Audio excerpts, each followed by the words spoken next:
Hey everybody, I decided to buy the stupid magic carp. Decided to buy the stupid magic carp.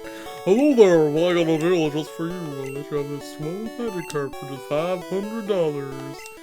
Yeah, Rex Rap got a magic carp. I'll give it a magic carp. I'll give it just a magic carp. Malkovich.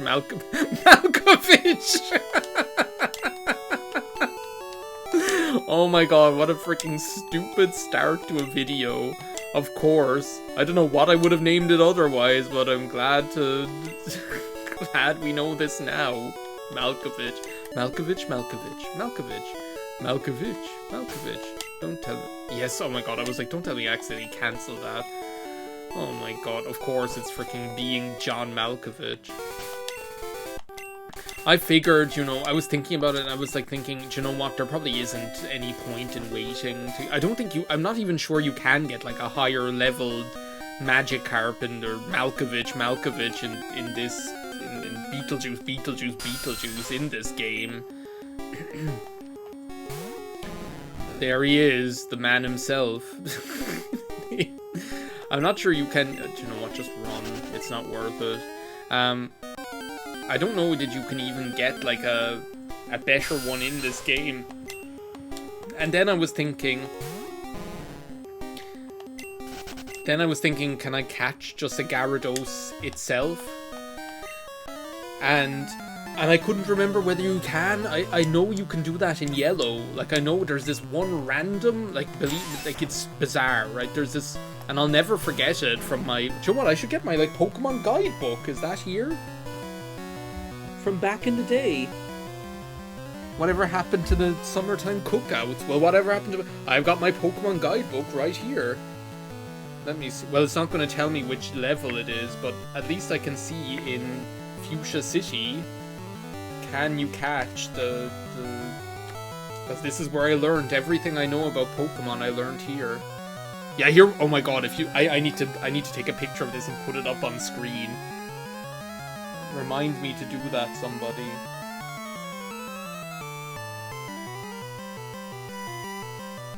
Well, there we go. Gyarados himself. So I'm looking at the magazine, right?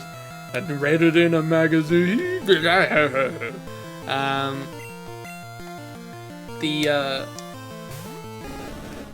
And I went to the section for Fuchsia City, right? Of course, I get poisoned within like 2 seconds. I went to the section for Fuchsia City, and there's literally like a big picture of Gyarados, like on it, and the Gyarados, there's a speech bubble where he's saying, oh, I forgot that I have it set to set. There's a speech bubble where it's saying, look as hard as you can, you'll only find me in yellow. Like that, of course. Oh my god, Rex Rap found a potion. So I was like, you know what, I might as well, well, I'm glad that I didn't just hold out on catching the Gyarados then. Because I feel like I made, all the way back to my second LP, right, the Pokemon Yellow. Oh, this is going to get old really fast, isn't it? Malkovich. Oh, come on, just let me go, man. I feel like back when I did the Ash run, is that Water Gun? And I can't teach it to Malkovich naturally, because Malkovich can only learn Splash and Tackle, you know. That's all John Malkovich is going to be able to do here. Oh my god, that just reminded me of a funny story, but I'm going to finish telling the other... Was I telling another story already? I remember I was saying this is going to get old with all these random battles or whatever. Oh yeah, well, I'm glad I didn't hold out for the Gyarados. I don't think there's any point. I'm just going to, like, try my best with this thing. I might even stop trying to just get it experience this way and put it in the fucking daycare, you know. As soon as I get to Cerulean City, your ass is going into the daycare, Malkovich. Just, like, doesn't John Cusack end up in, like, a baby in that film and being John Malkovich? We only watched it, like, 6 months ago or something. But doesn't that happen?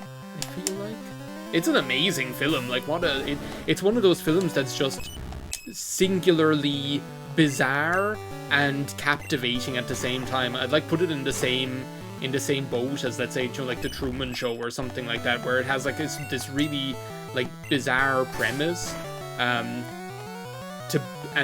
built upon that, there's an absolutely fantastic film. But my story about John Malkovich, actually, we were over in France just in April, right? We went with my parents. It was the first time that my parents were coming with us on holiday. And, oh my god, Malkovich is only 14 levels away from evolving into a Gyarados. So we were on the ferry, right? And on the ferry, there's usually like a TV showing some random shitty-ass television station. Like, I think it was Channel 5. I honestly think it was either 5 USA or Channel 5 or something.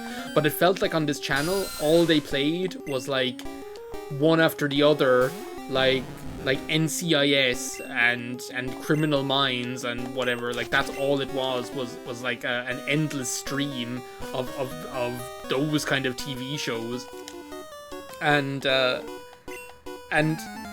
this thing happened that always happens when I'm watching stuff with my parents, which is, like, my mom will be like, I think I recognize him from somewhere.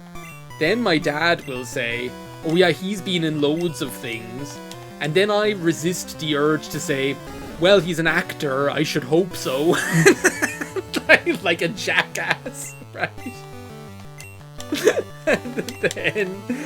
and then they spend ages like wondering, like, my mom is always wrong about like what the guy was in or who it is or what actor it is or whatever. This is an exercise in frustration right here.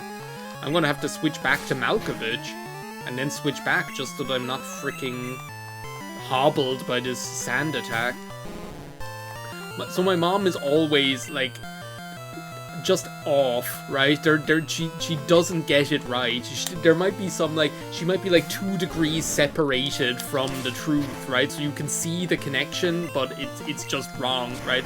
And then my dad is like figuring it out, and then he's like saying like he was in this thing and this thing and this thing, and then he'll end in the end he'll like look it up to see who it actually is, right? But like there was this episode of NCIS or whatever it was, and my mom comes out with, is it John Malkovich? I was like, really? You think John Malkovich is going to be in some random ass episode of NCIS? Why not? Why not Meryl Streep while she's at it? You know, like, why not? Oh, it was so funny. So yeah, that's my John Malkovich story. Oh my god. Mount Moon is gonna take a while, I can tell you that already. At least I have a HP up. Rex Rap found a HP up. I need frickin' repels is what I need. Like, it's sad when even this Paris could take me out. You know, I can't even beat a Paris with Malkovich. Oh my god. I've been trying to just like watch more of the films that I want to see recently as well, like over the past 6 months. Like, I think I told you before, we started doing this thing which I think was like one of the best ideas we ever had, where we'd like, each month we'd pick a theme and then like pick 2 or 3 films each that we want to see that match that theme. And with the leech life, the lush life, the Zara Larsson leech life. So like we'll pick like 2 or 3 films that match that theme, and then they're the films that we'll watch that month, right? So and I think it's been a really good thing because, one, like, we get to like share the films that we want to watch with each other, right? And we also don't spend a load of time trying to decide what we want to watch, you know? So it's been really good. So, like, for example, we did the medieval theme. I was like, why don't we watch like medieval movies? And we watched some good stuff, and including The Last Duel. I was like, I want to watch The Last Duel again, and I want you to watch The Last Duel because The Last Duel is great, right? It's actually a great film. So we watched The Last Duel. Well, this month we're like on Nicolas Cage movies, right? Malkovich grew to level 7, everybody. This month we're on Nicolas Cage movies, and with all the jigs and the reels, we haven't really made much of a dent. We have like 3 more days to watch Nicolas Cage movies, and we haven't made much progress because of me going back to my old job and just being exhausted all the time, settling back into it. And my partner was in France for a week, and his back has been at him as well. So, and the heat, we've just been tired. Every single day we've come home, we've just been tired, like, and not really in the mood for watching some like random Nicolas Cage movie. So we watched Moonstruck, which I picked, right? Love Moonstruck. But we wanted to watch that film, that dream scenario movie where Nicolas Cage is like appearing in everybody's dreams or something. That's all I know about it. Nicolas Cage is appearing in everybody's dreams. And I also wanted to watch this Pig movie. Like, both of those films I've been wanting to watch ever since I heard about them. Especially the Pig one. Like, the Pig one I've been really interested in because it just looks like an interesting film and an interesting dramatic performance by him, right? So we'll see. Maybe we'll get around to it. I don't know what we're going to watch next month. We might do the good adaptations, because in April, get this, in April the theme we chose was bad adaptations, like bad adaptations of things. So we had the classics on there. We had the Dragon Ball Evolution. We had the we had the Last Airbender. What else did we have on there? We had the Death Note movie with the Naked Brothers band, whichever one, either Nat Wolf or Alex Wolf, whichever one it is, you know, they just turn into one person in my brain. And what else was there? It's way bigger than I actually thought. There was the Super Mario Brothers movie. There was a 4th one as well. What was the 4th one? What the hell was the 4th one? Because we watched Dragon Ball Evolution. We watched... Oh, that is 4. That is 4. What am I talking about? We watched Dragon Ball Evolution. Which Dragon Ball Evolution was, like, very cringy. Like, it was just kind of like... It was like they showed somebody a picture of Dragon Ball and then was like, yeah, make a film. We're not going to tell you anything else about it. Just figure it out yourself. It's awful. But at least it's almost funny to watch. Like, it's almost funny to watch. Malkovich grew to level 8. We're getting there. Here was I, like, being all like, oh, Malkovich is never going to evolve into a freaking Gyarados, you know. But we're getting there. What was I going to say? Oh yeah, so like, but it was watchable and it was funny. Like, it was the kind of bad film that you could at least kind of have fun laughing at, you know. So that was one of them. Then we watched the Death Note adaptation, and like the Death Note adaptation, I'll be honest, I liked the first half of it. Like Death Note, reading it back in the day was like some sort of religious experience. Like I never saw the world the same way again after I read Death Note back in the day. Whatever happened to the summertime cookouts? Is that going to be my new stupid soundbite that I just put in everywhere? What happened to the summertime cookouts? Is that even what it is, or is it neighborhood cookouts? I feel like it's summertime cookouts. What happened to the summertime cookouts? A rocket's getting took out. Oh my god. I had to go identify the body. Like, all these stupid, like, random lines from this song that just show up in my brain, you know. Everything but fine dining and breathing. Fine dining. But yeah, so like the Death, and so as a Death Note fan, even I will say, like, the first half is good. Like, I actually like the direction they took it. They took it in. I don't think they did a bad job in the first half. They had to make it, like, if they were going to make it like a Western film, they had to make it make sense, right? You know, so I almost think like making making Light like a bit of a scrub rather than like a bit of a loser rather than like Mr. Perfect was, oh my god, I'm freaking dead. Am I dead? Please don't do 6 damage. Holy crap. Because if I, like, I do not want to end up in the battle where Malkovich has to use struggle against a Zubat, you know. But so I think like it worked. Like what they did worked. Even L, I really like the actor that they got to play L. I think he's really captivating. He gets the character. He's not afraid to just make the character very, you know, like odd, which is the way the character is supposed to be.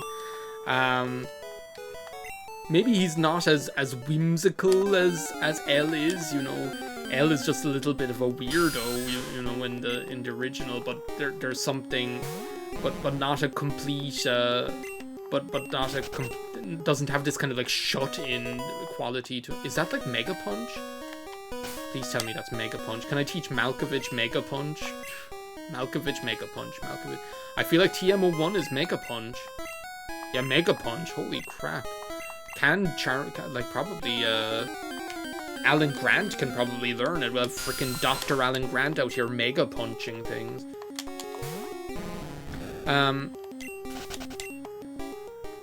But like the second half really pissed me off because like the second half pissed me off because of 2 things. One, I feel like L's character just like changed completely. Like when the guy dies, like Watari or whatever, when he dies, like L just turns into like Arnold Schwarzenegger in Collateral, and he's like, I'm gonna take everyone down, you know, and he's like, he goes crazy, like he actually just like loses it, and I'm like, this is ridiculous. I feel like using the escape rope. Is it worth it to use the escape rope? I don't know. So that's like one thing I really don't like. I think it damages the film a whole lot to change L's character that way in the second half, because not only is it incongruent with the original character, it's even incongruent with the way that they set up the character in the first half of the film, right? So I think that was a huge mistake. And then the other thing I don't like is they just like stretch things too far with how the Death Note can manipulate reality. Like they just like go too far with it. I'm like, please, you know, you don't have to make this so complicated. But they're like, you know, the Death Note will fly through the air and fall into the water, and somebody will pick it up and blah blah blah. And I'm like, are you serious? Like, are you serious, bitch? Please, you know. So yeah, like I feel like of all of the adaptations, shitty adaptations we watched, that was actually my favorite one. That was the one that I actually half enjoyed watching it. Like I really enjoyed the first half, and the second half was still watchable, albeit bad. Dragon Ball Evolution was funny. Like it was just funny because you were like, this is such like a weeaboo cash grab where you're like, oh my god, it's the early 2000s. Everybody loves this anime stuff, you know, let's go make the all-American Dragon Ball Evolution, you know, it's just bad, you know, but it's funny in a quaint kind of way. I also love the idea of Toriyama probably being like, yeah, do you know what, I don't give a shit, make Dragon Ball Evolution, I suppose. Like, probably, I don't know. Then, though, we were in France, and when we were in France, my parents had to leave a couple of days early, unfortunately. But they had to leave a couple of days early, so we had like the last couple of evenings to ourselves in Brittany, and and we were like, you know what, let's sit down and watch The Last Airbender one evening. You know, we had been out all day going places or whatever, and we were like, let's watch The Last Airbender. We couldn't finish it, honestly, and this is rare for me. I have watched a lot of bad films in my time, right? I have watched a lot of bad films in my time. I was astounded. I was absolutely shocked not by how bad it was, because as I say, I can watch a bad film. I was shocked by how boring this film is. Like, this film is boring. I feel like everybody talks about how unfaithful it is, right? Which that is a crime. How unfaithful this film is to the subject matter is surely a crime, right? But I don't even think that's the worst thing about it. Honestly, I think the biggest crime that this film commits, that this adaptation commits, is being really, really, really boring to watch. None of the actors are really are really given very much to work with, right? They're and it's a shame because you have some good people there, right? But like, almost every scene consists of like somebody talking to another character about what's going on. So like the way it's scripted is almost like, well, this is the story that's happening right now. This is something that you need to understand about the story that's happening right now. This is something that you need to understand about the world that we're in right now. And it's boring. The battles, like the fights, are boring. I was like, how did you make this?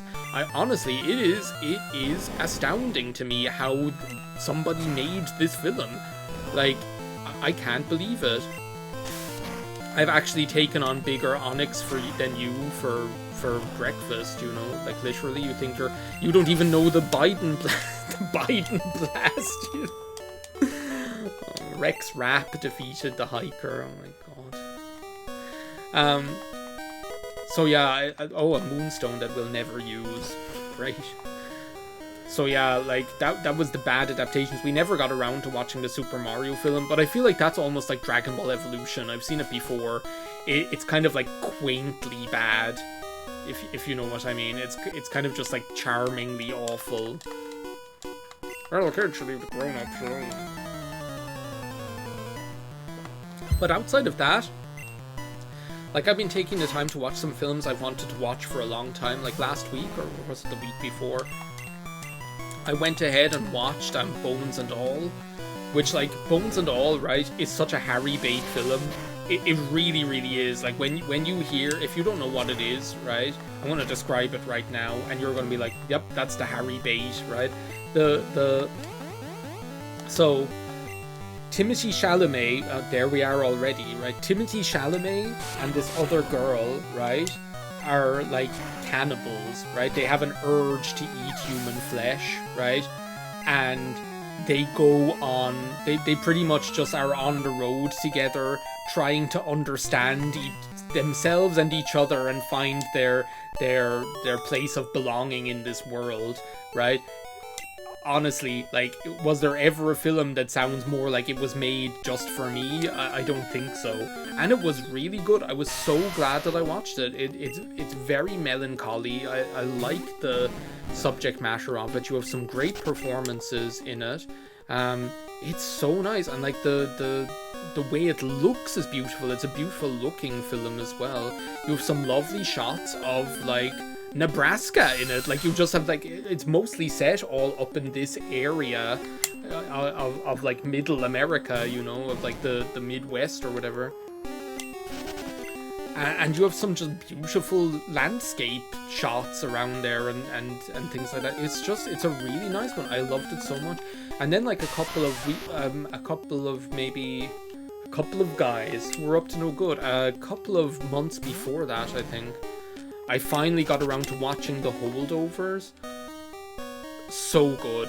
Oh my god, so good. Like, The Holdovers is a masterpiece. And for me anyway, you know, the humor, the Paul Giamatti, the rest of the cast, you know, it's very touching. It kind of put me in the same space that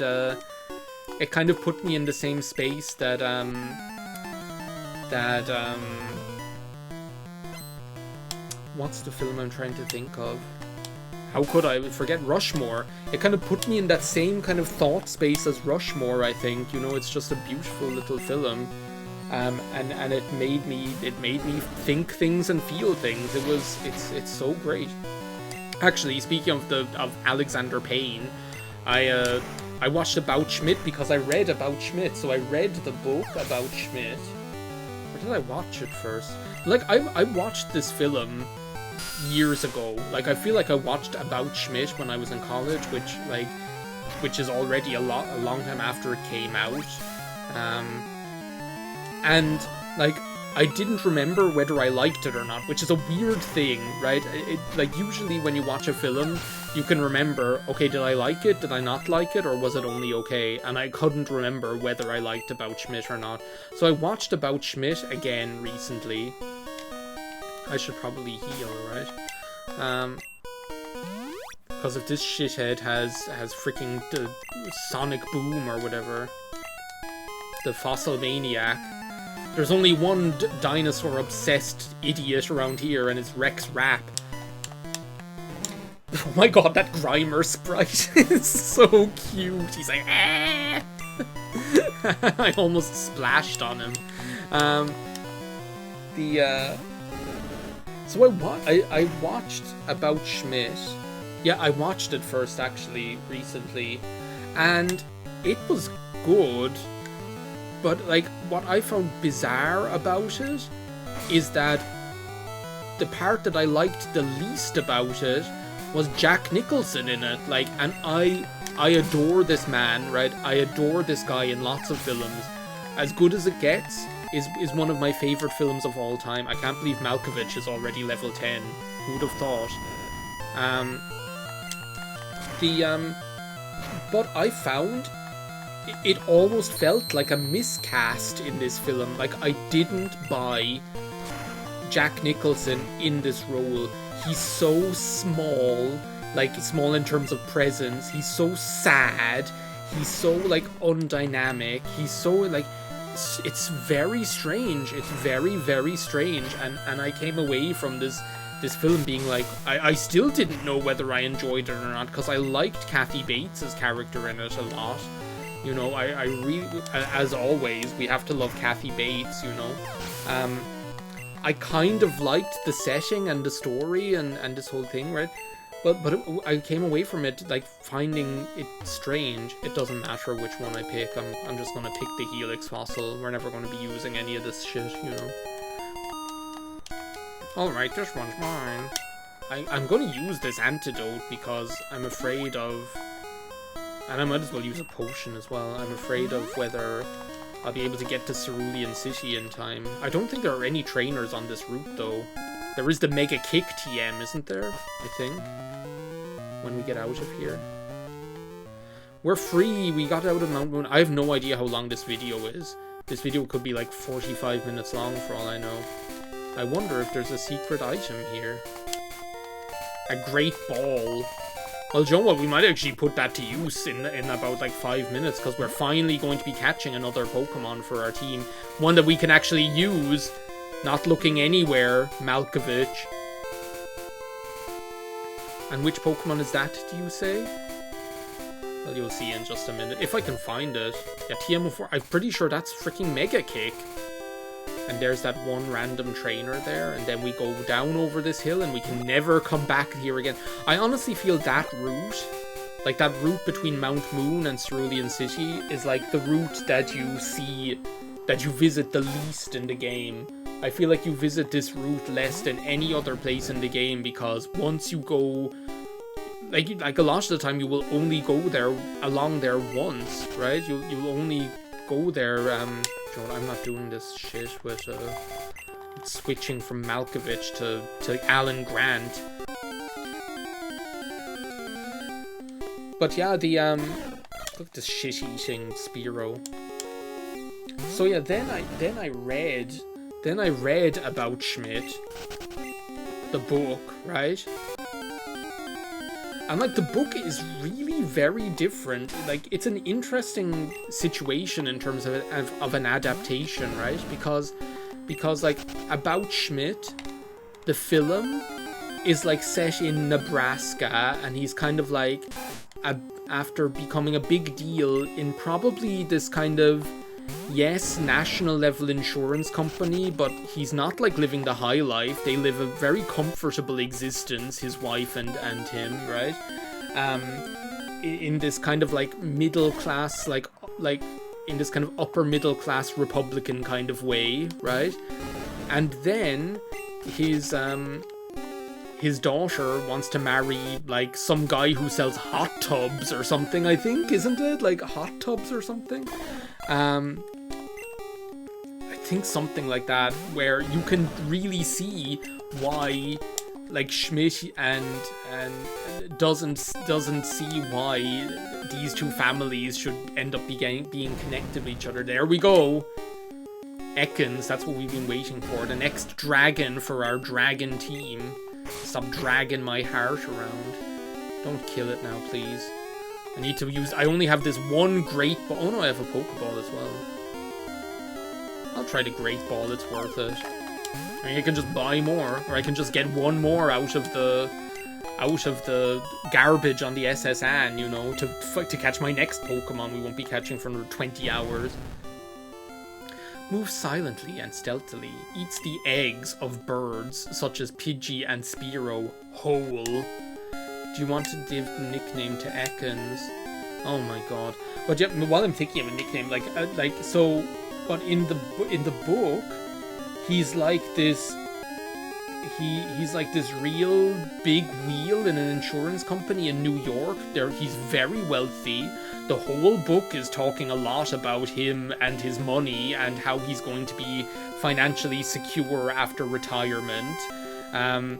His wife is already his wife dies, obviously the same as in the film.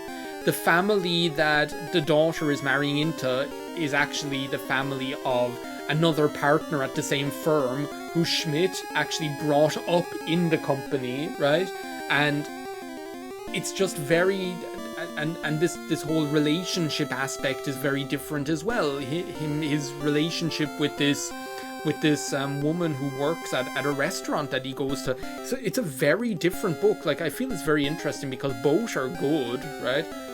Both have things that I don't enjoy about them, but they take the same sort of theme and look at it from the same angle, but in two different places, right? Which I think is an interesting approach. Now, what the hell are we going to name this frickin' Ekans? I can't name this thing about Schmidt just because it's the first thing that I'm being talking about. Do you know what the first thing that came into my head, like, was like Wiggly.